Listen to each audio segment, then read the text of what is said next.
I feel a little bit sad covering the logo, but here we go.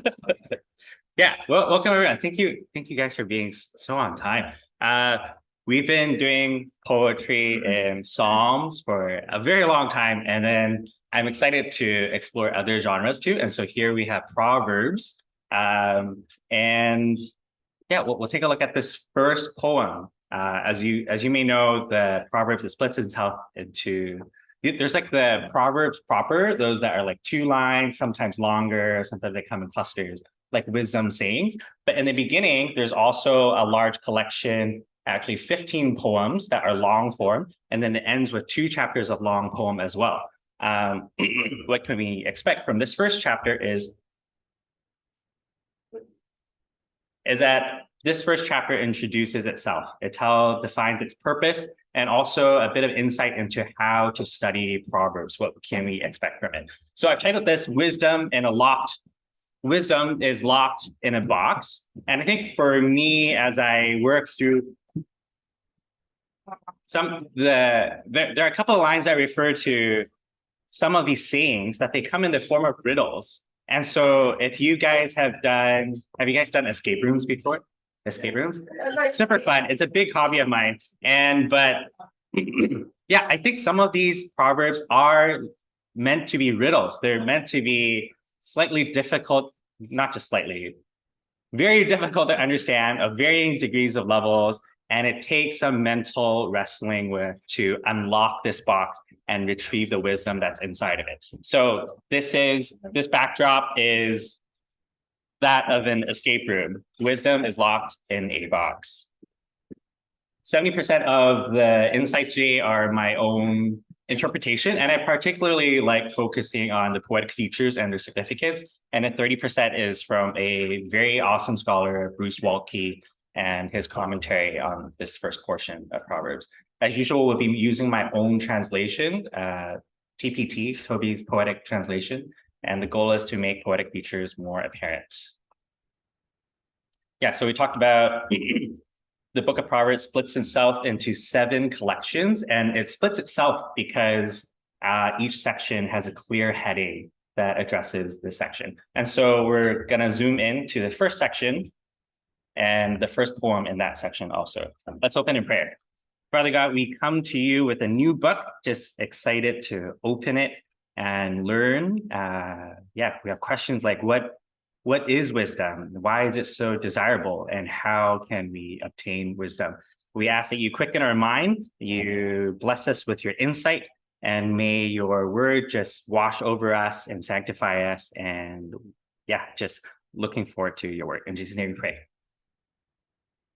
Yeah, so I'm trying a new format where we're gonna focus on, I guess, the approach rather than verse by verse. So the first approach to any text is really the context and definitions. I'm sure as we read through the verses, we'll encounter a lot of words where either we don't know the full definition of, or we just don't know very much about it. And so context and definitions is always one of the first steps as we approach any text. So what is wisdom? Because it starts with to know wisdom and discipline. Gonna have to cover the Hebrew words. All right. What is wisdom? And so wisdom, I think generically, is how to live well. But of course, we're not just in any wisdom. This is wisdom in the Bible. So biblical wisdom is how to live well under God. What does wisdom practically look like? This poem actually explains itself further in verse 4 to 5. So we'll hold that thought and we'll encounter it later. Discipline, to know wisdom and discipline. This is a interesting word because the word here for discipline encompasses a lot of nuances in it. There's exhortations, things you want to do, and then there's warnings, things you don't want to do, and then perhaps even correction. The original word for this in certain contexts also refers to physical discipline. But either way, the word discipline would come in instructions of various kinds. And it's important to note that it's always educational and beneficial to moral character. The next line here, to understand sayings of understanding. The word here, to understand, I just want to highlight that it's a task that requires mental skill. It's not simply reading it on the first go, but to really understand, digest, and that kind of deeper level of understanding. The last word here, to understand, sayings of understanding. This is actually a very close synonym to wisdom, the word wisdom. And so as we read and go through the rest of Proverbs, it's good to keep this in mind that wisdom and understanding are close synonyms and used interchangeably. Prudence, to receive discipline of prudence. The word here, to receive, I think there's important nuance here that it highlights the child's responsibility to listen, accept, and cherish, because it's not very meaningful if we understand these wise sayings, but we don't receive it, then it never really becomes a part of us. And so it gives there's a responsibility of the child to listen, accept, and cherish. And then the word prudence, quite simple words. It simply means wise behavior. And then we have righteousness and justice and uprightness. Later, we're going to read this whole poem together. So once we get through these definitions. Righteousness is right relationship with God. And it's important here because we're not just talking about any wisdom. We'll see that the world defines wisdom in many ways. How to live wise, it might include how to be wise with money, how to be wise in relationships. But here, the text amends itself and says it is also how to be righteous, act justly, and in uprightness. And so this is not just wise, but how to be good in God's eyes. And so at least a big part of this book of Proverbs is also moral training. To give to the naive shrewdness, the word here for naive means simple and gullible and easily tricked. And I think for a large part, maybe I still am. I think of myself as a very, when I encounter people, especially there are like tricky people in the world, and I always have a tendency to want to believe and take their side. Either way, maybe I'm very naive also, so I have much to learn from this book. And young, to give to the naive, shrewdness, and to the young, knowledge and discretion. When we think of the word young, it's easy, because I think looking at us I see most of us are working professionals. We might not consider ourselves young, but here's how the Bible defines the word young. In Exodus 2:6, it's referring to infants. But in Genesis 37, verse 2, this is talking about Joseph now. And when he is referred to young here, the text also says he is age 17. But then later, when he is imprisoned by Pharaoh, and they recall Joseph from the prison, he says, get that young man. And he is actually age 30 at that time, which I think a lot of us are in that age range. And so by the Bible's definition, we are definitely young and not excluded from this criteria. And if we look at these other proverbs, it always makes a contrast between the young and elders. And so from those contexts, you could presume that being young is really any age before being an elder. So presumably up to age 50, 60, you could still be considered young, according to scripture, which is awesome and very hopeful.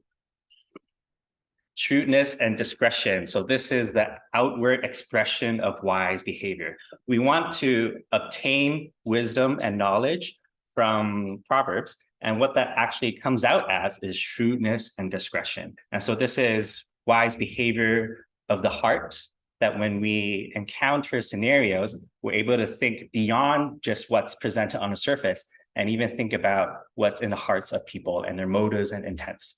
So wise behavior of the heart. And also wise behavior of the lips, having discretion, not just saying everything that comes out of our mind, but also being thoughtful with our words, the effects, and how to speak into deeper truths in people. Also being wise of the heart is not easily tempted or tricked, because there are many different ideologies in the world on what it means to live wisely that are counter and different from what we want to learn from Scripture. And so becoming wise also protects us from being tempted and tricked into temptation and sin. Here, the next one, he will listen, the wise one, and he will increase insight. The word here for listen means to hear with your ears, but also means to do. So it would be like Chinese Tanghua, means not only you heard, but you also do. Okay. So will the young listen? That's kind of the question here. And then these last two verses, few more context and definitions. Proverbs, we kind of know them already. They're mostly come in the form of 2 lines. And interestingly, a lot of them come in 7 words. If we have time in the end, I'd love to take a look at some examples too, but I hope we really have time. And then the word here for satire, it's very well translated, but it's, to humorously ridicule the fool. And the point of it is not just to laugh at them, but so that when we see how crazy the other side is, we would be repelled from joining that side. And then words of the wise. This is a very fun Easter egg because it makes a direct reference to chapter 22 and 24. If we see here in the overstructure, chapter 22 to 24, it has the headings. These are the sayings of the wise. And so words of the wise are an Easter egg and a link forward. And then the last word here, riddles, means that some of these proverbs come across like a puzzle and requires wrestling with our minds. But thankfully, not all of them are puzzles. Otherwise, that would be very difficult to read through. And here, the fear of Yahweh is the beginning of knowledge. Wisdom, instruction, fools despise. It's very important to note that the word here for fear is, by definition, actual fear. And so it's important that we don't oversimplify it and turn it into reverence. It certainly includes reference, but actual fear also, okay? So fear of Yahweh, having that appropriate perspective of God, that if we do amoral things, God knows all and he will judge all. And so that is the attitude that we need to keep in our minds, which will prevent us from wanting to do amoral things. All right, so we're ready to read. Voni, would you like to read for us? Okay, thank you. Poems of Solomon, Son of David, are king of Israel. To know wisdom and discipline, to understand sayings of understanding, to receive discipline of prudence, righteousness and justice and uprightness, to give to the naive shrewdness, to the young knowledge and discretion. He will listen, the wise one, and he will increase insight, and the understanding one, guidance, legal and fire. To understand proverb and satire, words of the wise and their riddles. Fear of Yahweh is the beginning of knowledge. Wisdom and discipline, fools despise. Thank you, Voni. So this next section, I think the approach to the text, I would call it structural analysis. It's very important that we zoom so close into each word, but it's easy to get lost. We need to zoom out and see the whole text as different units. And when we read it that way, we will be able to see the flow of ideas in the whole text. And also, don't get lost into zooming in too close. Each unit, we need to see how all those ideas are connected together. So the structure really has an ABA format. And all that means here is that you'll see a lot of similarities between the first 4 lines and the last 4 lines. First thing to notice here is that each line starts with something in grammar called infinitives. And so that is we'll see that in English, to know, to understand, to receive. And then the next section, the middle section, also starts with an infinitive, to give. And then the last section also starts with to understand. And so we see that these infinitives have the extra role of dividing the stanzas, dividing this poem into 3 stanzas. While there are infinitives, they are matched with, I guess, the counterpart: to know, wisdom, and discipline; to understand, sayings of understanding. So the next thing to observe here is that in this first stanza, we have sayings of understanding, and that is grammatically very similar to down here, where it says words of the wise. And of course, they really are synonyms here. We're going to zoom into this first 3 lines because there's something very awesome there, and that is a chiasm. If we look at the words that are arranged and the order, you see the word wisdom, discipline, understand, sayings of understanding, to receive discipline of prudence. And as we defined before, prudence is the outward expression of wisdom, the wisdom behavior. In the first and the third line, we have wisdom and discipline, these keywords, and they really represent what we want and what the book of Proverbs is trying to impart to us, for us to learn. But in the middle, there's this chiastic structure, puts a lot of focus onto the middle term, which is the word sayings. And that is really the teaching material. How is wisdom and discipline taught? It is into this form of sayings. And the way to, so I guess the metaphor I'm trying to use is that sayings is like a treasure box, is like a puzzle box.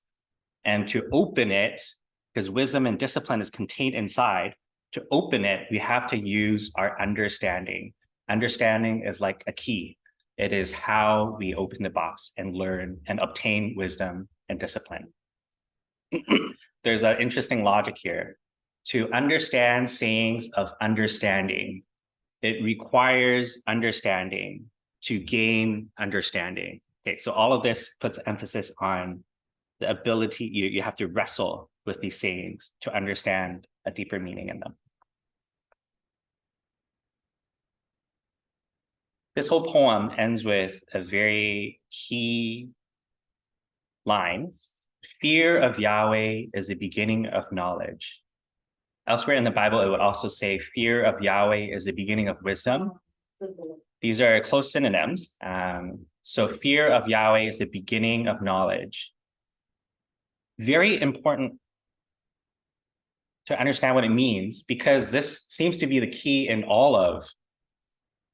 for all of the Proverbs, an attitude that we need as we approach all of them. And what does it mean? I think the answer to this is found in the corresponding section. The end of stanza 3 corresponds with the end of stanza 1. And so the sense here is that we fear Yahweh because he upholds justice. We fear Yahweh because he upholds justice. There's a sense here that when we do bad things, because God upholds justice, the bad things will come back and bite you. And when we do good things, because God upholds justice, good things will come back and reward you. And certainly also, God appoints government and legal systems to help uphold justice in the world also. And so wise living must also include righteous living because God upholds justice. And to put it in another way, it is unwise to live amorally, according to the Bible. So the first thing for us to think about, I'll just set a timer for 1 or 2 minutes here for us to reflect. And the end, we'll have time to discuss in your groups of 3 or 4.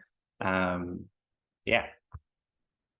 Fear of the Lord is the first step to wisdom. Here's a quote from the scholar Waltke. In their worldview, they have no fear because God has not established or upholds moral boundaries. And here another from Psalms 10, verse 3. The wicked turn against God because they think he will not punish them. But because we have a firm belief that God does uphold moral boundaries. And so that's why it's important to fear the Lord. So the question for us to think about, how has God upheld moral boundaries? Give specific examples. Think of specific examples. So just 1 to 2 minutes of personal reflection. All right, we move on. We will come back and share a response in our groups later. But now we look at the middle section. We have a couple of keywords here that I highlight in orange. But this is the target audience. The first two are paired. We have the young and paired with the naive. And so these are the people that desperately, I guess, need wisdom. They need deeper insight. But I think it's also important to note that you can be old and naive, and you can also be young and wise, as Jesus was. But often, the common observation is that these two also go together. There's a strong correlation between them. And also, we are young, and so we are all still young because we're in our 30s. And yeah, the other two here, we have the wise and the understanding one. You might think, okay, well, they're wise already. Why else do they need to read from Proverbs if they're already wise? But we see here that the wise, they can gain even more insight. And the understanding one, they can gain even more guidance. Okay, so there's always more to learn, regardless of how wise you are. The other thing that I think is really awesome here is that when we look at the young and naive, there's no action that's attributed to them, because the statement is simply to give to the naive and to give to the young. But here, the wise one, he does an action. He will listen. He will listen. And by listening, he will increase insight and he will acquire more guidance. And so in a very awesome sense, you can presume that the wise person, of course, he listens because he has a right attitude and heart posture towards wisdom. And that's why he will be readily willing to seek it and have more of it. But here, the wise and understanding people, they also model to the naive how to obtain wisdom. And that is by listening, which also means doing. The last poetic observation in terms of structure is an inclusio. If you guys remember what inclusio is, it's a repeated keyword or phrase at the beginning and end of a section. And so the repetition here is these keywords: to know, wisdom, and discipline. And at the end, we have knowledge, wisdom, and discipline repeated. In the first line, to know, wisdom, and discipline, this really states the purpose of the book of Proverbs. Its purpose is to give. But the irony is that fools don't want it at the end. And so this is a big contrast from the previous, where we see the wise listening. But the fools, they despise and don't want it. So lesson number 2 we have is to be willing to listen, accept, and cherish correction. Prompt here for us to think about: someone who despises wisdom is a fool, but why would a fool despise knowledge, wisdom, and discipline? Timer for 1 to 2 minutes. Why would a fool despise knowledge, wisdom, and discipline?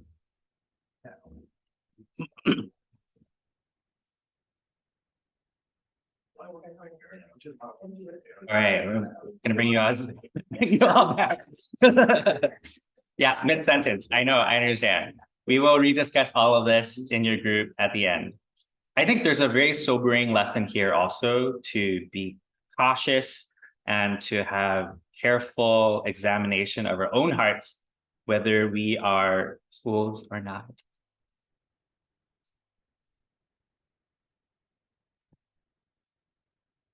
when I encounter, this is poetry. So of course there's going to be a ton of rhymes and awesome things. And here is an Eminem video, but yeah, let's just listen to it.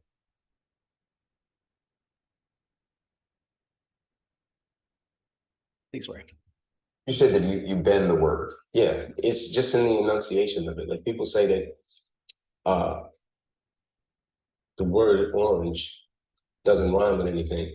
And that kind of pisses me off because I can think of a lot of things that rhyme with orange. What rhymes with orange? If you're taking the word at face value and you just say orange, nothing is gonna rhyme with it exactly.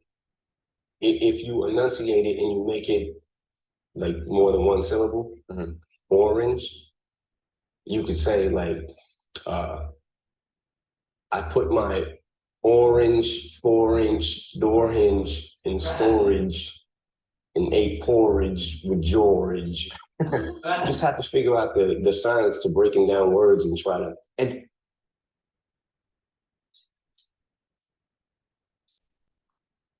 okay, so we have cool rhymes here. So let's take a look. The word here to note discipline, the word discipline, umusar, and then we have uprightness, umisarim. Okay, so umusar and umusarim. Okay, tight rhyme at the end here. Then we have to give to the naive shrewdness, in arma, so arma. And then the next word here, to the young, arma lena'ar. So the R is repeated to connect the two. And then we have at the end, discretion, which is umzima. So we have arma being rhymed with umzima. And then we have at the end here, he will listen the wise and he will acquire insight. Yishma chacham ve'yosef lekach. And then the last line, v'nevon takvulot yikne. So the Q sound is emphasized twice and intentionally put at the end. I think a good hint that these rhymes are intentional is that some of these words are rare words, like the word insight and even the word acquire. These are, if you are speaking a day-to-day kind of sentence, these would not be the most obvious word choices to say this idea. But I think this consistency in end rhymes, it gives a poetic effect of just a feeling of structure, thoughtful design. There's beauty, and it's very satisfying, especially I think when we heard Eminem being able to rhyme all these cool things. It's just like really cool and beautiful, and there's like a really deep appreciation that, whoa, that takes skill. It's not something you could just say, because so far I have rhymed nothing in my natural speech, and there's a sense of precision and poetry. Okay, so as we read through this poem, that sense is very consistent. And then here at the end, I think he is just showing off his skills now, because the rhyme gets even more intense. Okay, so here, to understand proverb, which is mashal, and satire, which is melitza. Okay, so we have mashal and melitza, and then words of the wise, two words, but it's divrei, which is words, divrei chachamim, and the riddles, vechidotam. Okay, so divrei chachamim vechidotam. Okay, so he has very much just able to rhyme everything in and out, which is very impressive. And also, when you read these are very meaningful words that accurately capture what the book is about. These aren't words that rhyme just for the sake of rhyming, like orange and 4-inch, you know. But it's awesome that he's able to rhyme and use the exact words that describe wolf. Yeah, so these awesome, perfect rhymes. When I hear mashal, Proverbs, and melitza, there's a sense of not just mashal, but also something that rhymes perfectly with it. So there's a double sense of like excess and abundance and richness. And it's not just divrei chachamim, but also something that sounds similar, vechidotam.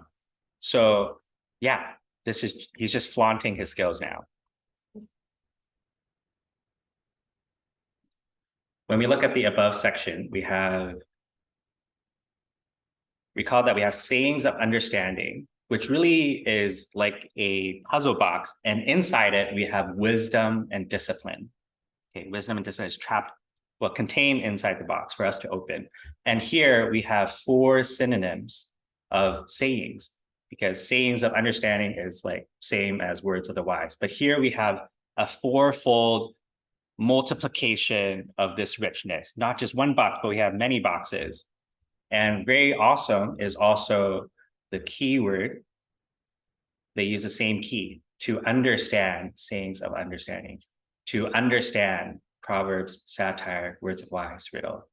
Okay, so we have to use our brain, intellect, to mental skill to wrestle with these riddles and understand them. Lesson 3, anticipate skillful and rich compositions of wisdom, as we have seen him demonstrate his skills. This is King Solomon. What has been my impression of Proverbs and its benefits? Timer for 1 minute. Have I read Proverbs? When was the last time I have encountered Proverbs? What was the feeling I had? This has been my first time like looking at poetic devices in Proverbs. And so I'm really pleasantly impressed and surprised by the skillful compositions. And yeah, just looking forward to having more of that design. Next poetic device to look at, anagrams. I don't know if you guys have heard of anagrams before. If you play any word games on your phone, when you have a bunch of letters and you have to make words from that's kind of like an anagram, but it's being able to rearrange letters from a word to form new words. Okay, so here are some really cool ones. So dormitory, rearrange the letters, you get dirty room. It's satisfying because it's an anagram, but also because it's kind of true, you know. And you have Presbyterian, best in prayer, astronomer, a moon starer, the eyes they see. Okay, and then so on and so forth, you know, but these are all really cool, right? Okay, mother-in-law, woman Hitler. Okay. A decimal point, I'm a dot in place. Okay, so very cool stuff, and it's satisfying and it's true. Okay, but here we have something like an anagram. Okay, fear of Yahweh is the beginning of knowledge. First off, we are in poetry, and this phrase will encounter out again throughout the Bible. But when we encounter it in like the book of Job, it's actually read out in a full sentence. And if this was a full sentence, it should say something like Yira Adonai Hu Lishita, like a more full sentence. But here the grammar is truncated and it simply says fear of Yahweh, beginning of knowledge. Okay, so the letters that form the word fear, we have Yod, Resh, Aleph, Tav. These same 4 letters rearranged, but there's an extra letter here, the Shin. But yeah, they are letters rearranged. Okay, so fear of Yahweh is the beginning of knowledge. And if I were to pick an English word that has more similarity, it would be fear of Yahweh, first of knowledge. Okay, and so I think the statement itself is very true. And the poetic sense of it kind of makes it also very satisfying because it's an anagram and it's also true. Okay, so it's satisfying and also memorable. So I could imagine how this is a common saying in Israeli culture back then. So lesson 4, our last lesson, learning wisdom is a mental skill of understanding complex sayings. The prompt here for us is, how can a simple person understand complex sayings? Because this is what it says in the middle. This wisdom is intended for a simple person. And then, so why can't wisdom come in simple sayings? Okay. Timer for 1 or 2 minutes. Okay, let's come back. I think I'm going to try something new. These are the four lessons that we encountered. I think it'll be fun let's just skip over this and go to the actual 2 Proverbs examples that I prepared. And feel free to talk about this over lunch or something. So here are 2 Proverbs, and we'll discuss this until like 12:20. Okay, so in your groups of 3 or 4, here are 2 Proverbs kind of in the middle. So Proverbs 18, verse 10 to 11. Okay, I picked some famous ones, but the tower of strength is the name of Yahweh. Into it he runs, the righteous, and is high above.